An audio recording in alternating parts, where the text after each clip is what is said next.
This one is called 16 Men. Sounds horrifying already. Grace and I were alone in the house, sleeping in adjoining bedrooms. We had spent the evening at home, had 2 glasses of wine apiece with dinner, and had taken nothing alcoholic since then. Grace got up at 2:15 a.m. for an extra blanket and happened to look out the window. There were several people outside. Dude, this is messing me up already. I don't like this. I'm just picturing a group of ghosts. When the heck are there a group of ghosts? I've never heard anything like this. Oh my gosh, I don't like this. She came into my room and woke me up. This incident occurred in 1977. The 70s are haunted. On the Friday before Halloween. Ooh. Marcia Hart, who now lives on Nantucket, was then a student at Brown University. Haunted. She had come to the island for the weekend to visit her friend Grace Patterson. It was Grace's first winter on Nantucket, and she was renting a new house on the outskirts of town. The 2 young women had become friends during a summer of waitressing together. Marcia continued. As a reminder, this is all quotes. This is the person who lived the ghost story telling this to the author. So this is like through her words. We left the lights out and stood by the window in Grace's bedroom. It was below freezing and there was plenty of starlight but no moon. The backyard had no grass or trees, for it had only recently been cleared. It consisted of about 50 square yards of mounded dirt and sand, which ended at the back of the Chicken Box bar. On the left was an unpaved parking lot, and on the right, a new house, sure enough about 10 feet from the back of the bar. I could see 6 men in white pants. Their shirts were dark, and there was not enough light to see their faces clearly. They didn't appear to be wearing bulky winter clothing. They were lifting and tugging a large, heavy object about the size and shape of a shipping crate, or of a refrigerator laid on its side. Occasionally, one or another of them would straighten up and stop for a rest. There was no wind, and while we could hear low voices, we couldn't make out any words. Now and then we could hear the scrabble of loose pebbles as a boot scraped on the frozen ground. This is crazy. Oh, this is a short one. I called the police. Soon we could hear the patrol car coming, and as the headlights swept across the yard, the men got down on all fours and rolled into the deep, irregular troughs between the heaps of dirt. What? This is weird. This is crazy, because if these are ghosts, they're like hiding from people. Normally ghosts just disappear when lights come or someone looks. Maybe this is just a bunch of naughty boys. 2 patrolmen climbed out and, standing next to their car, beamed their flashlights back and forth. Nothing to be seen. The rear of the building was thrown into shadow by the headlights, and the large object the men had been trying to move was not visible.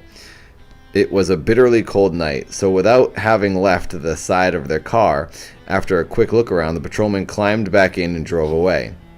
We saw the men crawl up out of the ditches as the taillights disappeared down the street.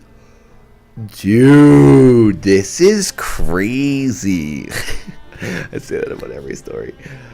We saw the men crawl up out of the ditches as the taillights disappeared down the street. They went on with their work as more of them appeared from the front side of the building. Soon a dozen men were taking turns at moving the large rectangular object. What the heck is going on? 4 men were hoisted up onto the roof of the building. We could see the first one, and then another crouching in silhouette on the ridge, apparently talking to the men below. A figure was sitting in the driver's seat of my Volkswagen Bug, which I had left unlocked. He was bobbing up and down as if he were working on something down near the floor. This is creeping me out. Feet crossed and recrossed the line of light under the back door of the bar. Okay.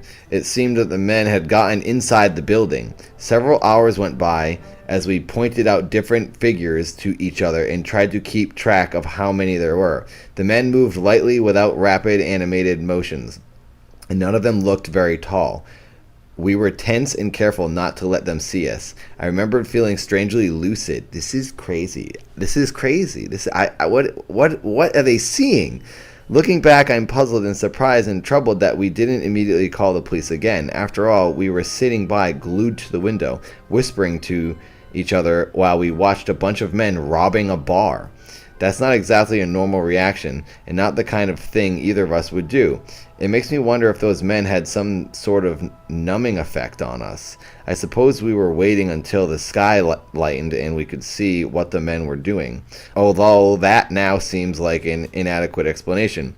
Shortly after 4:30, we counted 16 men behind the chicken box. The large object had been moved approximately 20 feet along the back of the building. The figures seemed to be taking turns at different activities. Some climbed up on the roof and others moved this object. Still others just walked back and forth. We watched until dawn. As the sky began to lighten, it became apparent to us both that the figures were fading. They continued with their activities, but were becoming increasingly difficult to see. Holy crap, they're seeing into another dimension. They're seeing, their eyeballs are time traveling. They are seeing something that happened in the past replaying because the universe is playing dang haunted tricks on their faces. Wow. We were appalled. I felt suddenly nauseous, and Grace was just saying, "Oh my God, this is ridiculous," over and over. By the time the first real flush of pink hit the sky, the yard was empty. Neither Marcia nor Grace had ever seen the apparition of or ghost before that night, nor have they since. Marcia's car battery was dead the following morning. What was that dude doing? Her car is haunted. Holy crap, my car's haunted too, because it's from 1972. All these stories take place in 1972. Proven. But that was the only possible physical trace that the men had left behind. The rectangular object they had been struggling with had disappeared with them. Oh my God. Of course, listen to this next name. Nathaniel Benchley. Why are there so many Nathans in this book? Nathaniel Benchley, on hearing the story, remarked that the area was reputed to have been a connection point from rum runners during Prohibition. Oh. The Chicken Box, a one-story frame building, was built in the 1950s and is now a popular bar that stays open all year. Dude, that's a good story. That's called 16 Men from Nantucket Ghosts. Wow. Ooh, this one's just called They. Oh, baby. I was 21 when Miss Duval hired me. I cleaned her house for one full season, from early May to late September, and then I quit. I couldn't stand it anymore. I was really frightened. Dun dun dun. Good way to start a story. Here we go. So I should say this. Most of these stories, it seems to be like Nantucket is a very expensive place to live. It's an island off of Cape Cod, Massachusetts, and a lot of rich people live there. I think Tommy Hilfiger lives there. There's not a lot of people. There's only 10,000 people on the island, apparently. And a lot of the houses, I think, are owned by people who rent them out in the summer. So, like when it says we were staying, I think a lot of people were just staying in these houses. And then a lot of people talk about, like, we were fixing up the house because usually they rent these houses out to vacationing people. Just wanted to say that in case any of this was kind of confusing. Okay, here we go. I was born on Nantucket, and I'm one of those people who's sensitive to anything strange lingering in an old house. I know the moment I walk in the door. As a child, I lived with an invisible ghost in a house on the east end of the island, and so the whole idea of spirits has never seemed that odd. I don't welcome that kind of experience, but it has a way of happening to me. Miss Duval hired me to clean every week, whether she was there or not. Most of the time, the house was empty while I was working. Sometimes she had guests for the weekend, so I'd prepare the house for them and then clean up after they were gone.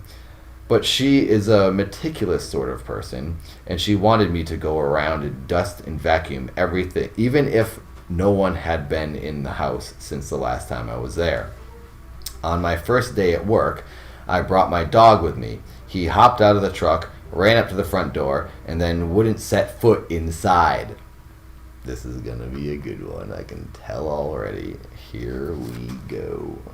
In all the time I worked there, he would always wait for me in the truck. I tried coaxing him in the front door, and then I tried the back. It was as if there were an invisible line that he wouldn't cross. I couldn't pull him, push him, or carry him inside. He's never done that at any other house.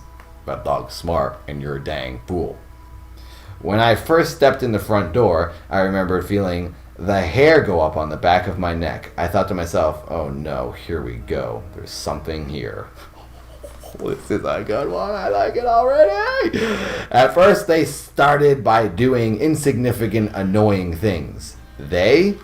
Yes. I guess I always thought of the source of these goings on as they. It felt like a group of presences in the house. At any rate, I'd be cleaning, and I'd hear the bleeping signal a phone makes when it's been taken off the hook.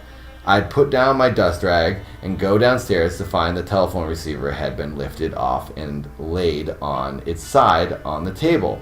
I'd hang it back up. Okay, I'd say to myself, I can deal with it. I'd be vacuuming, and sometimes I'd hear talking and laughter, the sound of a group of people. I'd shut off the vacuum, and the house would be dead quiet. I'd turn it on, the voices would start up again. It wasn't an irregular sound in the vacuum motor or anything like that. It was definitely the sound of people conversing, the low and high tones of men and women talking. After a few weeks, the level of activity began to pick up. I'd be upstairs and I'd hear furniture being dragged across the floor downstairs. I'd gallop down the stairs and find that a chair had been pulled to the other side of the room or a table dragged into the middle of the floor.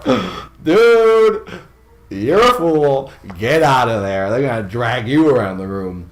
I'd say something like, look, I know you don't like me being here, but can you please put up with me for a little while longer? I'm just trying to do my job. Now, these disturbances only occurred when I was in the house alone, when Miss Duvall and her family and guests were nowhere near the place. That's crazy. Isn't that funny how you always talk to the ghost? I guess it's just a human reaction to be like, what else are you supposed to do?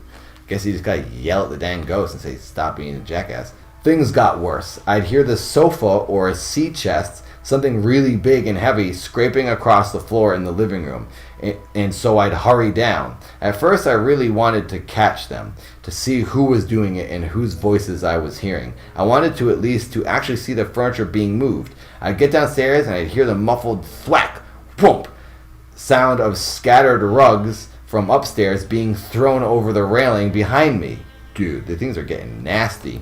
I never did witness these things being done. I'd hear it happening in another part of the house and find when I got there that the objects had been moved. But when I arrived at the scene, everything was always as still as could be. At that point, it was more irritating than frightening. I was trying to straighten out and clean, and they were messing things up as fast as I was putting them in order. That's crazy. That much physical activity from a ghost, that's like intense. The house would be worse on some days than others. I figured I could put up with it as long as it was just silly, bothersome stuff, and I began talking to them the instant they acted up. Now stop, I'd say. You're making things awfully difficult for me. This is something I'm being paid to do, and I need to get this done. It didn't seem to do much good, but it made me feel better. That's what it does. It calms your nerves. One day I went up to the attic, bad idea, where I'd been cleaning the previous week and found a really lovely picture right smack in the middle of the floor. Just like my keys. Told ya. It had most definitely not been there before. It was an old photograph of a little girl. She was all dressed up in what looked like her Sunday best. She had long hair and ringlets, a big bow, high ankle shoes that buttoned up the side, and a lovely frilly dress. The picture was in a gorgeous mahogany frame. I'd say it dated back to the early 1900s, maybe the late 1800s. I picked up the picture and wondered who the little girl was. I put it on the top of one of those boxes in the corner of the attic. I remembered Miss Duvall telling me that the house had quite a bit of family stuff in it when she bought it. She had liked the old furniture and kept most of it around, putting away in the attic the things she didn't care for. The next time I came to clean, the picture of the little girl was downstairs on the telephone table. The house had been empty all week. This happened 4 or 5 times. I found the picture in the dining room and then in the bedroom. They obviously wanted me to see they had moved it. Dude. Super scared. I don't like this. I have goosebumps. Holy crap. Ooh, that's messed up. That's messed up. These freaking naughty ghosts. When I saw Miss Duvall, I mentioned the photograph, just asking if she knew who the little girl was. She didn't know what I was talking about. I described it in detail. She gave me a strange look, for apparently she had never even seen the photograph. It disappeared shortly after that, again during a week when the house was empty, and I never ran across it again. I didn't tell Miss Duvall about my craziest experiences in the house. I didn't feel it was my place to tell her that stuff unless she brought it up, and she never did. I'd feel more comfortable in some areas of the house than in others. Certain rooms just seemed to have specific things attached to them. When I was in the downstairs bedroom, I sometimes heard the sound of a horse and carriage coming up the driveway, clear as it could be. I think the driveway may have been paving stones at one time, because I'd hear the horses' hoofs, the sounds of their harnesses creaking and clinking, and grinding of wheels rolling over rock. Dude, that's messed up. It's a freaking ghost chariot coming to get you. I'd look out the window as soon as I'd heard the carriage, but I never saw a thing. That downstairs room had a very old-looking mahogany bed. It was short and narrow. Perhaps it was a child's bed. It had been in the house when she bought it. Miss Duvall told me, and she seemed to feel it was quite valuable. I remember she told me to take special care of it. One day I was vacuuming under that bed, and something grabbed the end of my vacuum hose and held on to it. I pulled hard, and then the end of the vacuum, the attachment, came right off. It wasn't stuck on anything. I had only been running the vacuum over the bare floorboards, and when I had pulled, it felt like someone was holding on to the other end. You know, there was a slight give to it. When I finally got up my courage to peek under that bed, it all looked as quiet and normal as could be. There was nothing the vacuum could have gotten stuck on. No exposed springs or fabric or anything. It was a good bit later before I dared to reach under there and get the attachment. Dude, I would have quit right then and there. Wow, so messed up. My husband fixed some plumbing in the house, and he noticed a funny thing. He'd take the hoses off the back of the washing machine during the time it wasn't in use and put them in the sink. They'd be thrown right out of the sink onto the floor. This happened over and over. He also felt that same back of the neck prickly sensation I had in the house, and he felt the cold spots. He could walk right into freezing cold areas in any given room. The change in temperature was hard to ignore. I mowed the lawn for Miss Duvall during the summer. I used a hand mower, and it took quite a long time because there's a good big field out behind the house. I always knew that I was being watched from one of the windows, watched by someone inside the house. I could feel it. I'd glance up quickly, really expecting to see a face, but I only saw the flat, blank reflection of daylight on glass. It was when I started going in twice a week for shorter periods of time that it got really bad. I had thought it might be easier to stop in and do 3 hours at a time instead of staying for a full 6. It got so that I would unlock the front door and get the strangest feeling. I felt as though the house was too quiet when I stepped inside. It seemed like the place was full of people holding their breath. I got the impression that all sorts of things had been going on, that when I opened the door, everyone fell silent. Trying to jolly myself out of the feeling, I'd say, "Hello, I'm here. I'll be as quick as I can." I didn't have much success. Things began to get nasty. The furniture moving started happening behind my back every 10 or 20 minutes. When I was upstairs, I'd hear it happening downstairs. And when I was downstairs, I'd hear it happening up. All kinds of things scraped and bumped along over the floor. Objects were never carried, they were always dragged. I remember I ran downstairs once after an especially noisy session and found all of the chairs arranged in a tight little circle in the middle of the living room. I hate this story. This one's freaking me out. That's too much freaking ghost activity right there. Another time, while I was in the kitchen, all of the chairs in the outer room were piled up against the back of the kitchen door. Of course, I tripped over the chairs, knocked them all over in trying to get out. It was almost like naughty children, but it was also premeditated, deliberate feeling, and increasingly sinister. Something in the house was trying to get rid of me. One day, pictures started coming off the walls. A stack of dishes was moved with a noisy clatter in the kitchen. A rug flew through the air and hit me in the back. And I got whacked by some sofa pillows that zipped halfway across the room on their own.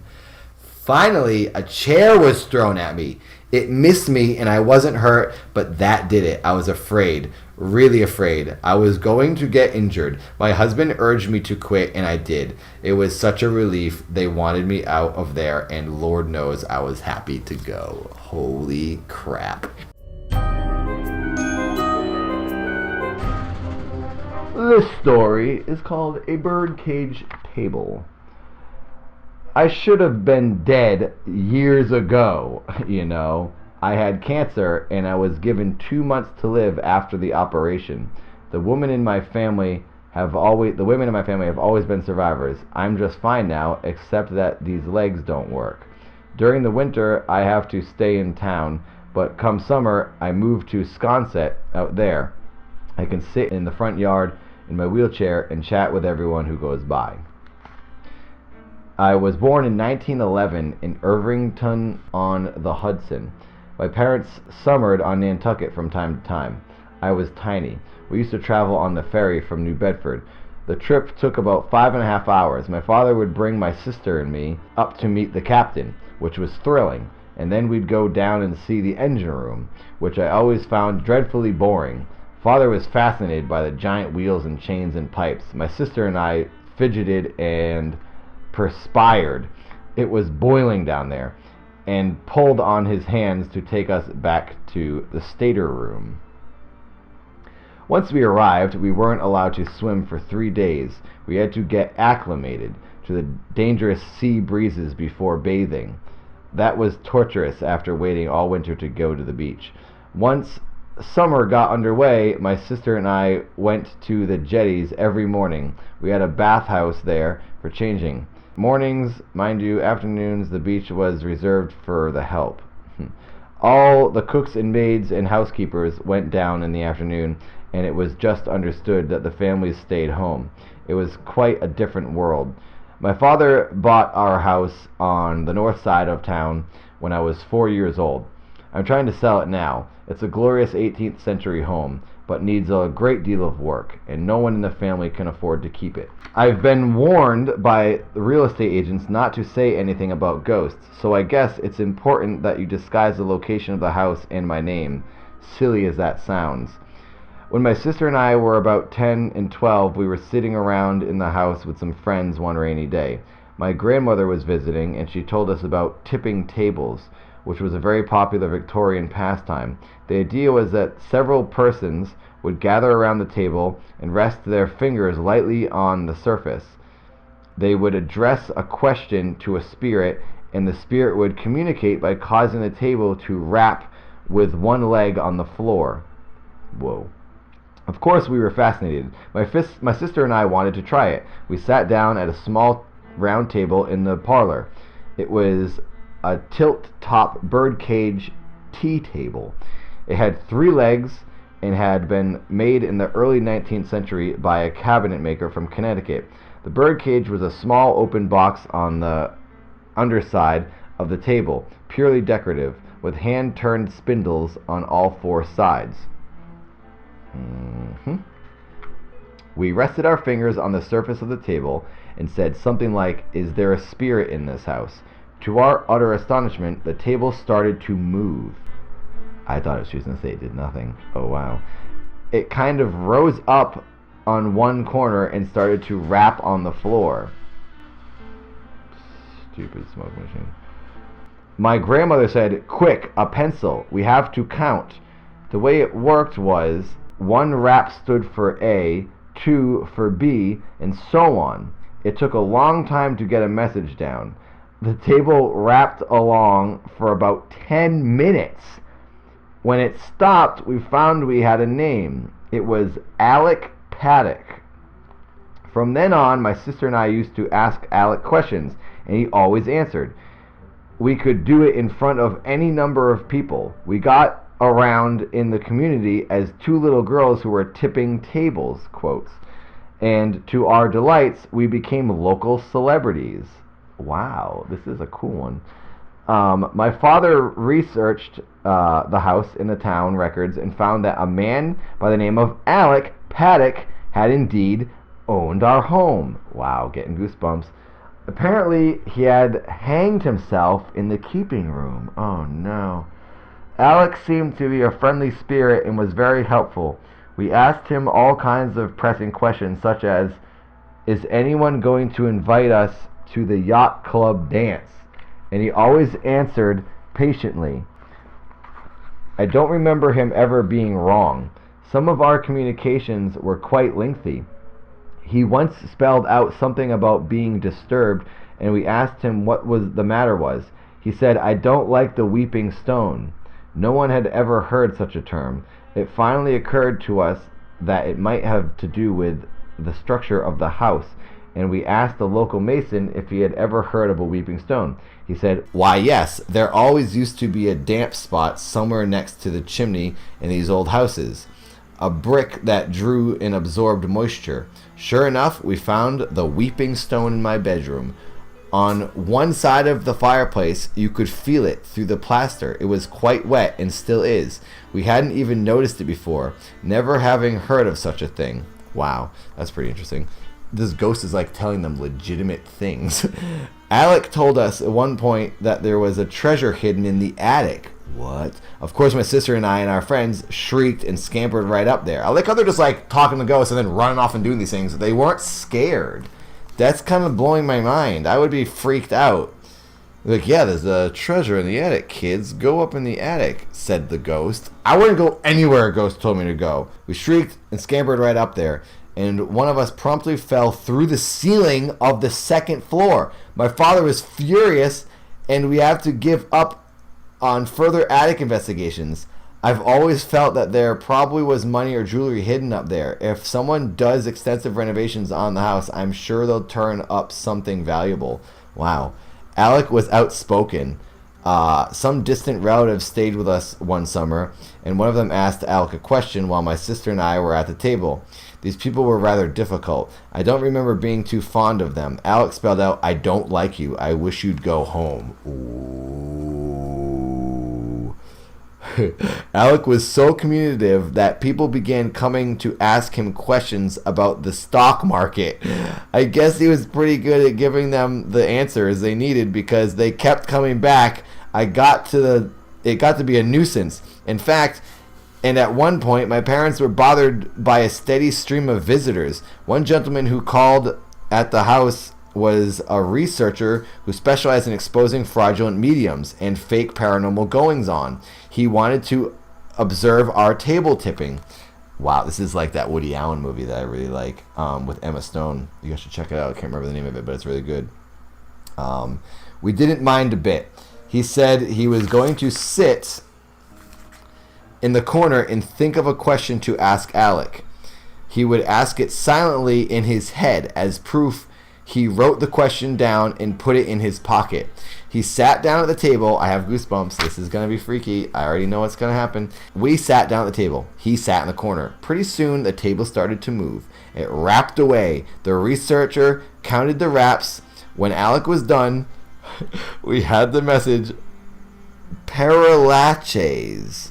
My sister and I didn't know any French and wondered what this gobbledygook could mean. The researcher was dumbfounded. His question had been, where is my good friend buried in France? Dude, I have tears in my eyes right now. This is insane. I believe this one so much. I'm like crying. I don't know why. I don't know what's happening to me right now. What's going on? My nose is running. My eyes are watering. What's happening? Can you see this? This story is freaking me out. Oh my gosh, am I crying? Why am I crying? What's happening? I feel like a loser right now. Oh my gosh. I'm like so on edge but so interested in this story. It's messing with my head. Oh my gosh. Dude, that means so much. That means this ghost who's in Nantucket is so connected with everything in the world. He knows where this person, he knows everything about everything. He knows that person is dead. That means this other dimension is so connected with everything. It's like you just get all the answers or something. It's making my mind open up and thinking all these thoughts. Okay, I gotta get back to the story. Sorry, everybody. The question he had asked had been, "Where is my good friend buried in France?" The answer was Père Lachaise Cemetery. The same man did another experiment with us that was quite startling. He had us put our fingers lightly under the edge of the table and try to lift it while he was sitting on top. Amazingly, the table rose right up in the air. I can remember the feeling of lifting that table, researcher and all, as if it were a piece of paper. Holy crap. This man included us in a book that came out sometime in the 30s. My sister and I continued the rapping all through our teens, and it was only when we got married and went our separate ways that the table sat still. When my daughter and I cleared out the house last year, we sold a lot of furniture. Raphael Osana, the auctioneer, got $4,000 for that little table. I never told him about Alec or the rapping. I'm sure the current owners would be surprised if they knew what the table used to do. Holy crap. That story is amazing. These stories have been off the chain. That's still a phrase. A bird cage table is the name of that story from Nantucket Ghosts. Wow. Welcome to Grave Stories from a Grave Digger. Oh, crap.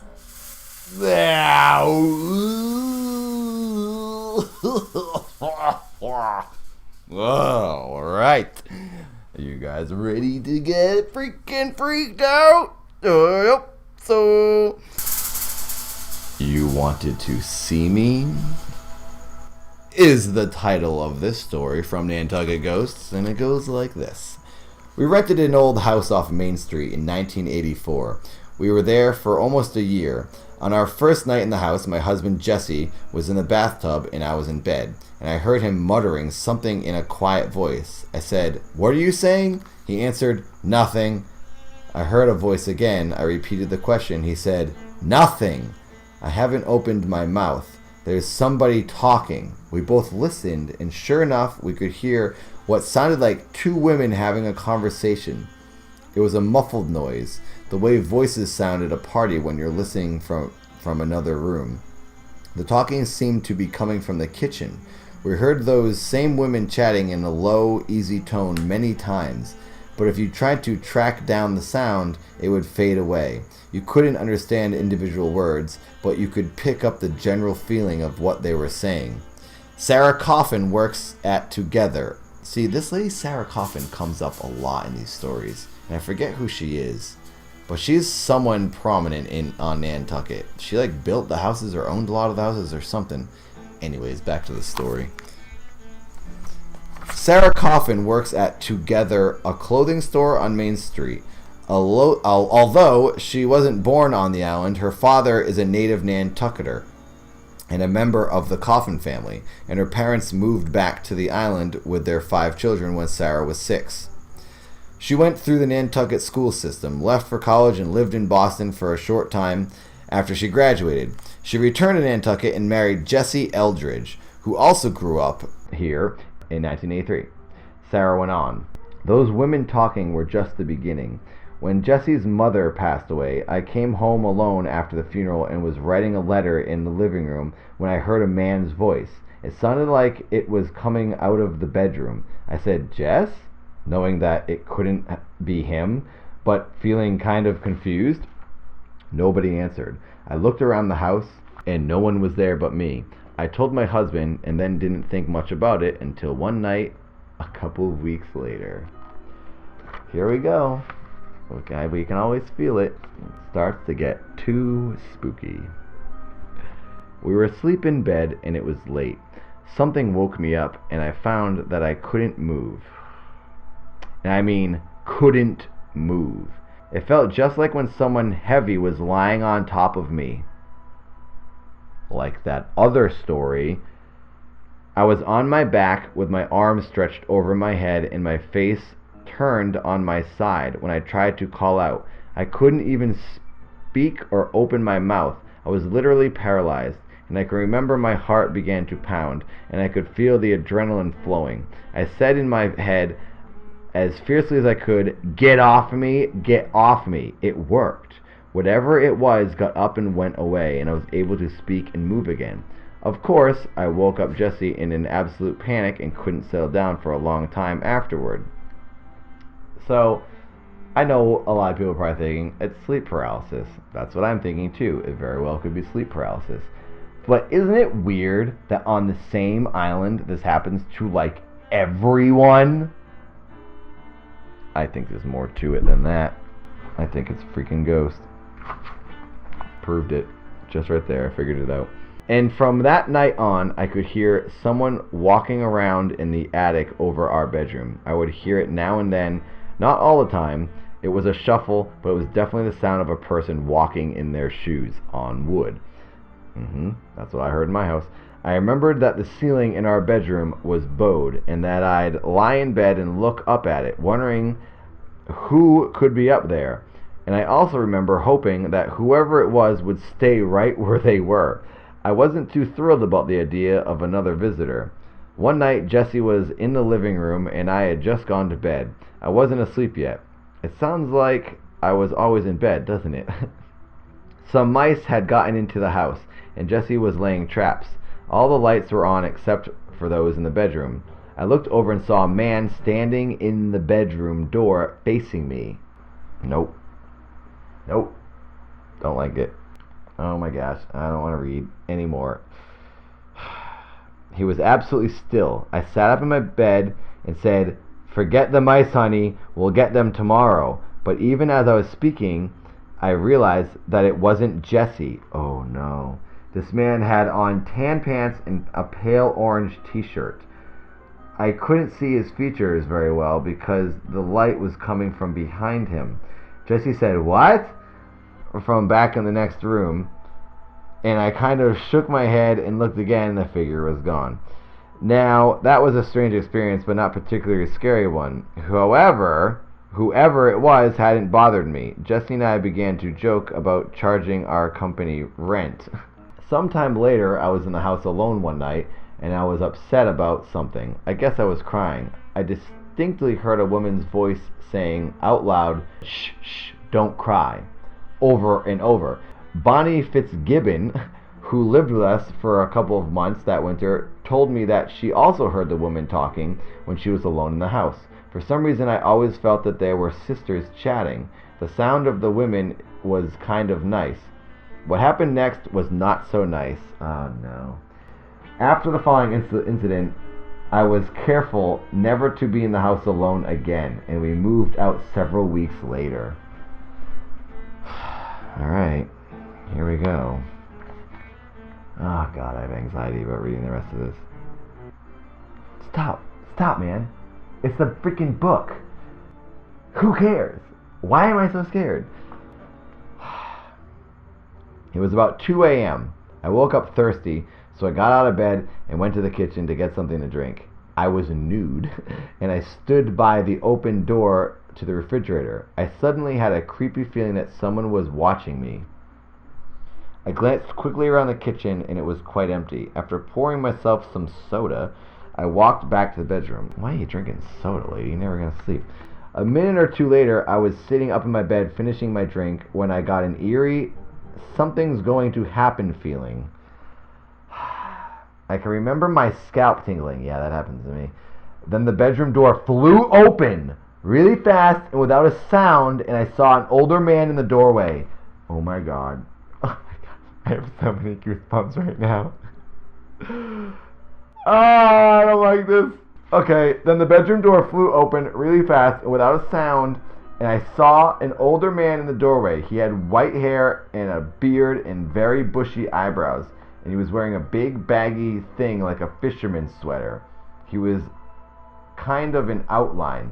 He was blurry at the edges, but I could see his shape and the coloration of his clothes. He was there in the doorway one moment, and then whoosh, He was right up in front of my nose. I can't tell you how terrifying that was. He moved with terrific speed, faster than anyone living ever could, just inches from my face. He said, "You wanted to see me? So here I am." Those were the exact words.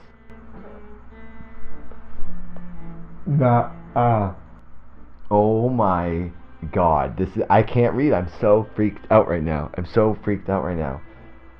It's cold again. It's cold right here. Why does it keep getting cold? Every time I get freaked out, it gets super cold. Those were his exact words, and I knew this presence was evil. It may sound funny, but he was not a good person, and that was no friendly visit. I still can hear those words and the way he said them. "You wanted to see me, so here I am." I don't know if I have ever been as scared. I hate to even talk about it, and I will never forget that face. Oh my God. After saying that, he vanished, and of course, I shook Jesse and woke him. Oh my gosh, there's still more pages. I thought that would be the end of it. There's 2 more pages. What the heck happened? I woke him up. My husband was pretty matter-of-fact about what happened. He said, he what? And rolled over and went back to sleep. I can't blame him. It does sound pretty wild. I went to pay rent at the owner's house about a week later, and I told her that I felt sure our house had ghosts. She laughed and said, "Well, that's what I've heard, but I don't believe in them." Then I happened to look over at the mantle where she had a bunch of framed snapshots. There was standing on the beach with a fishing pole. Shut up. Before I could stop myself, I said, "That's the man I saw! That's him!" "Oh, he died about 8 years ago," the owner replied. She told me calmly that he was either her father or her uncle. What? The lady doesn't know if it was her uncle. I can't remember which. And then she changed the subject. The house had been his. Wow. I've had one other very strange experience connected with an old house on the island. A few months before Jesse and I were married, I began having a reoccurring dream. In the dream, I was walking through an incredibly beautiful, peaceful house. I would wander from room to room and felt really happy, just filled with warmth and a sense of belonging, fulfillment. It was a big house with formal furniture and rugs, and I knew somehow that it was on Nantucket. And at the end of every dream, I found myself in a hidden room, looking down through a small interior window at a woman sitting below me. She was in Victorian clothing. Her dress was cut fairly low, and it had a tight-fitted bodice and generous floor-length skirts. She had dark hair, and her face wasn't visible from where I was standing.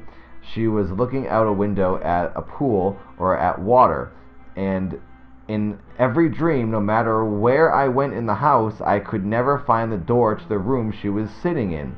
Those dreams were disturbing because they were so powerful. It wasn't that my real everyday life wasn't happy, because it was, but I just felt that I belonged in that house. I had such a sense of peace and calm in those dreams. I would wake up disoriented, and it took me a while to shake off that other world. In fact, I really thought I might be going crazy. The dreams were not like the normal dream state. In the last one I had, I was standing outside the house and suddenly knew that I was the woman in the chair. I had been watching myself. What? A week later, in the Inquirer and Mirror, which was a newspaper, I saw the house. I remember sitting at the kitchen table and just staring at the photograph. The property was for sale, and it was described as a coffin house. That's the family, the Coffin family. I called up the owner and asked if Jess and I could come see it. Dude, isn't it weird that this family, the Coffin family, their last name is Coffin, for crying out loud? What the heck? They're like a big presence on this island that's super haunted. That's weird. We went in, and I knew where every room was. The furnishings were different, but I knew the entire layout. We went upstairs, and I asked the owner if we could go into the secret room. She was a little surprised, but took us in. And sure enough, there was a little window in the room below. She explained that the lower room had been an addition to the original building. We left the hidden room and went down into the addition, and I went over to the corner where the woman had been sitting. The window she had been looking through was stained glass. It had a water scene on it. Whoa, complete with tiny, delicate waves. Here was the pool in my dream. After we visited the house, my dream stopped, and I thought that was an end to the whole thing. Holy crap! This story is nuts. I have goosebumps all over my entire body. I'm not going to be asleep tonight. Okay, last paragraph. Holy crap, this story is nuts. After we visited the house, my dream stopped, and I thought that was an end to the whole thing. We got married September 24th. Chick Walsh, who was Jesse's best man, had asked us where we'd like to stay on our wedding night. I told him that we'd like to be in a luxurious old house where we could have breakfast in bed. Chick gave us that night away from home as a present, and he wouldn't tell us ahead of time where we were going. Oh, we all know where they're going. We all know. When we found out, Jesse and I just looked at each other and laughed. The owner was a friend of Chick's, but aside from that, I have no idea what made him choose that particular place. No one but Jesse and I knew about my bizarre series of dreams. I was a little nervous about staying there, but as it turned out, I had a peaceful, dreamless sleep that night. A really heavenly sleep. After all, I guess I was home. Holy crap. That story, man, is amazing. It's called You Wanted to See Me from Nantucket Ghosts. I highly recommend you guys buying this book. Wow, that's a good one. Welcome to Grave Stories from a Grave Digger. My name is Nathan Barnett, and I am a former gravedigger from New England, and on this show I will read real stories from real people about real ghosts, goblins, ugly cousins, and everything spooky in between. And I am extremely afraid of everything. So this is a bad idea. Let's go. This is called Old and Young. Everything was wrong with this house. The basement flooded every other week. The heat went out. The toilet backed up. The refrigerator broke. And the kitchen was a Betty furnace, aqua and pink, that almost made you ill, but it was cheap. My friend Cyrus Hall and I were in our 20s. We were both new to the island, and neither of us had any money. When we located the house, we thought we'd found a perfect winter rental. A seedy living situation on wild Nantucket was a definite badge of distinction. It was the fall of 1972. Another one in 1972. Weird. The same year my car was made. I wonder if my car is haunted. I hope so. On our second day there, I was coming home from work at 5:30 and saw an old man with a gray coat and a gray fedora hat. He was standing by the front door and seemed to be fumbling with his key. I thought to myself, oh great, some old geezer lives here too, and we won't be able to have parties. By the time I'd parked the car, he was gone. I assumed he'd gone into the house. The building has been divided into 3 apartments. I'd met the kids living on the other 2. And assumed that this guy belonged to a 4th living area tucked away someplace in the back. I didn't give it much thought. When we had been in our apartment for a week or so, Cyrus came into the kitchen one morning with a funny look on his face. He told me that he'd woken up in the night to see a man with a hat sitting at the foot of his bed. Startled, he'd sat straight up and the image had vanished. Dude, that guy's a perv. One night, I also woke up and saw a shape in the darkness. My eyesight isn't terribly good, and I assumed that it was my coat hanging on the back of the door. I could see the shoulders and the general shape of a person, but really thought it was just clothing on a hanger and maybe a hat thrown over the hook. I was groggy, so I rolled over and went back to sleep. In the morning, I found that there was nothing hanging on my door. Oh, dude, I would have panicked right then. I remember that green feeling in the pit of my stomach when I realized I didn't know what I'd seen, but I knew I had seen it. Yeah, get out of that house. I noticed the old man a couple of other times. Always when I was getting home at dusk. I only saw him from my car. He was always gone by the time I had got to the front sidewalk. I don't remember correlating the sight of the old man at the door with the figures we had seen inside at night.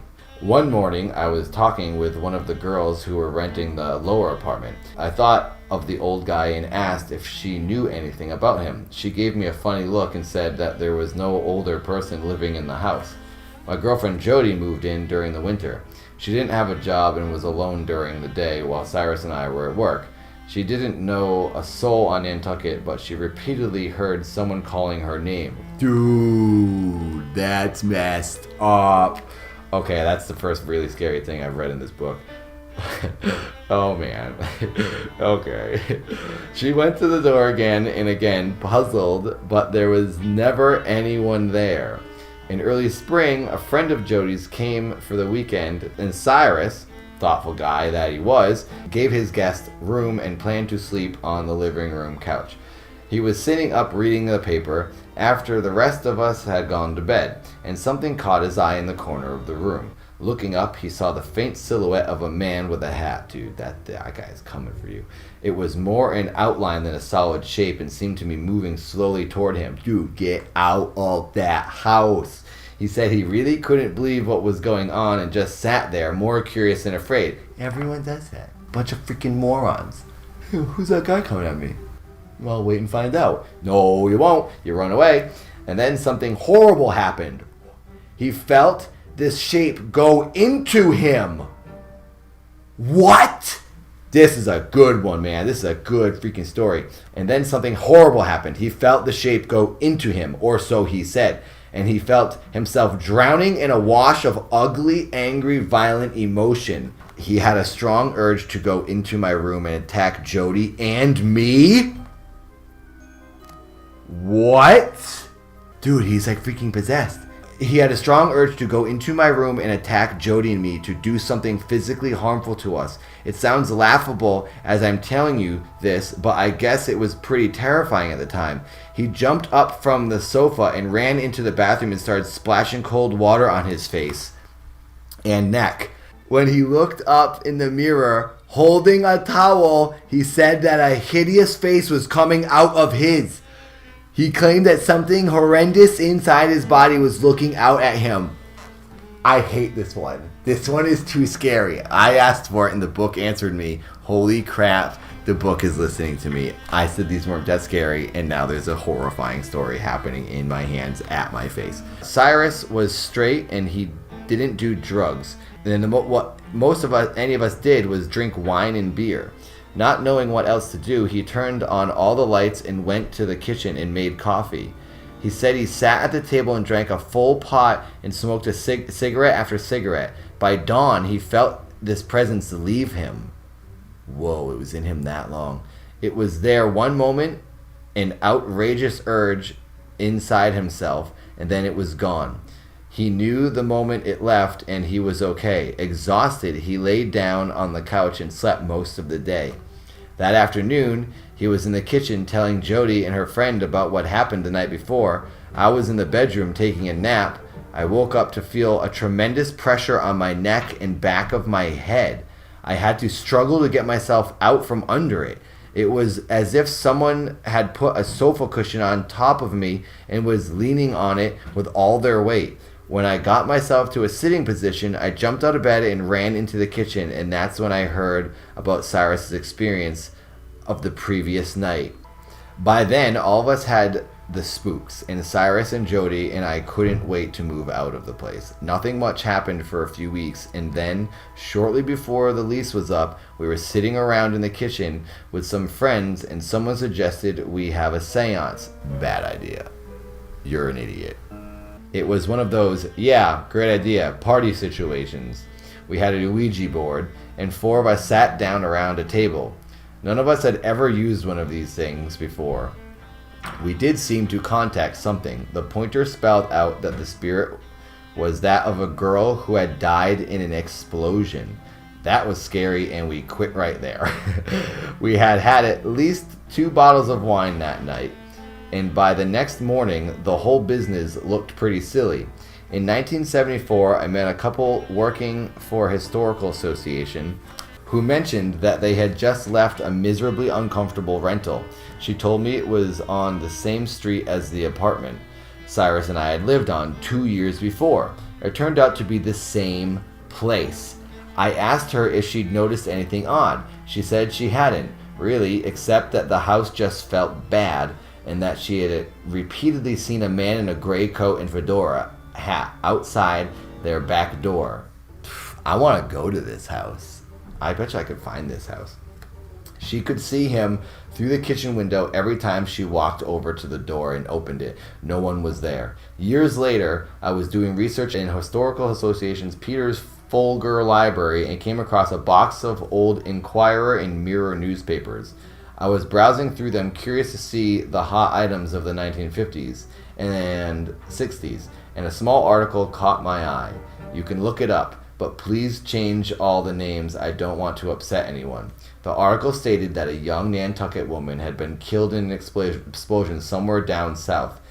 It then went on to say that she had grown up in the house Cyrus and I had rented in 1972. Oh, baby. That was a good one. Hello, everyone. Welcome to Grave Stories from a Grave Digger.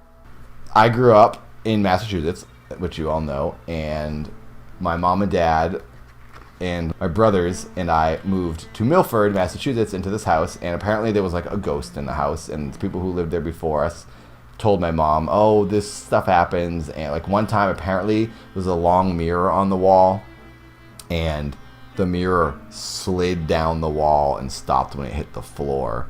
It came like undone off the wall, and that's happened to the person who lived in it before us. And she's like, that was pretty weird. And my mom was like, oh, this is awesome, because my mom really likes ghosts and ghost stories and things. And we thought it was exciting, but you know, we're kind of like a little bit afraid.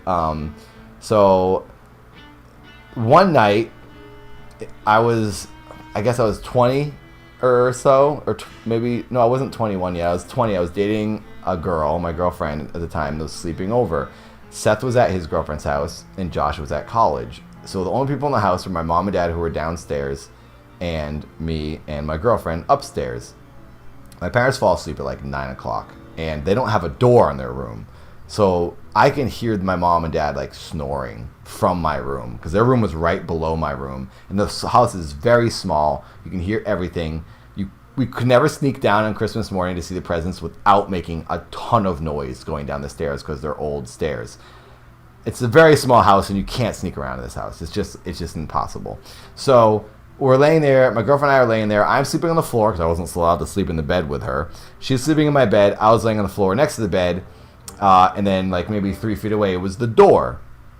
And we're laying there talking, and then all of a sudden the doorknob jiggled super fast. It went like someone grabbed it and rattled it for like 4 seconds. And we both were like stopped and like looked at the door. And then I opened the door thinking it was my brother Seth. My thought was like, oh, it's Seth. He's trying to freak me out. He came home from Sarah's house, his girlfriend's, and was trying to freak us out. Opened the door. There was no one there. I poked my head around the corner. You can see into the whole other bedroom, which was Seth's room. No one's there. Looked this way into the bathroom. No one there. Stepped out onto the landing where the stairs are. It's like the staircase and all the rooms right off it. There's just like this tiny little area you stand. And you can see downstairs. You can see there's no one there in a matter of seconds. And he couldn't have run away. I would have heard him going through the house, running away, hiding. There was no one there. And then I closed the door, and I was like, oh. She's like, who was it? What was it? And I was like, I don't know. And then I started thinking, oh, it's Trash Bag. Our cat's name was Trash Bag. And I was thinking, oh, he stood up on his legs maybe and reached for the doorknob and touched it. And I was like, no, he wouldn't be able to grip it to reach that high. And that's like too high for him to even stretch. And that's when we started to get freaked out, because there's no explanation. Who the heck grabbed the knob and jiggled it that fast? It's not like the knob was stuck and just turned. It was jiggled violently. So then we started getting freaked out. And she was like, stop, no. And I was like, because I said, oh, it's probably the ghost. She did not like that. She did not want to hear that. And then I tried to make her feel better by talking out loud. It's like, oh, it's okay. And it also made me feel more comfortable by talking to the ghost because I was like so freaked out at that point. And I was like, oh, it's okay. We don't mind. You come in. And she's like, no, stop. Why are you telling me to come in? I was like, oh, yeah, I'm sorry. So then I didn't open it just yet. We were laying there for a little bit more. I don't know what happened. We were, freaking out about it. And then I started hearing this creaking. And it went like, ring, ring, ring, ring. It was like a rhythmic creak. And I was like, oh, come on, what the heck is this? But I was also excited, but trying to act like, oh, geez, and like make my girlfriend feel like safe. But this was like awesome and scary at the same time. I opened the door again, but not as fast, and there was nothing there, and it stopped. The creaking stopped. So I stood out on the step, like just over like the threshold, where the door is, and I made a creak when I stepped out on the other side of the door. I went, ring, and then I turned around back into facing my room, facing my girlfriend who was like right there in the bed, and I could make the board creak, and I made it creak in the same way we heard it by rocking side to side, and it went ring, ring, and I was replicating, and she goes, stop! And I was like, so scared, because basically that is what the ghost was doing. We think it was standing at the door, rocking like this, looking at us. That made me lose it. I was like, okay, this isn't good. This is so freaky. And we just tried to ignore it and go to sleep. And I think I got in the bed with her at that point. But every time I'd like lay in the bed, I'd have to like remember to wake up before my parents. My mom could like open the door and catch me in the bed, so I had to go back to the floor. So I don't think I really slept in that. I don't remember much else after the creaking really, so I can't really continue the story beyond that. But shut up. I put so much tape on these things and mashed it into the carpet. You're ruining my set, ghost.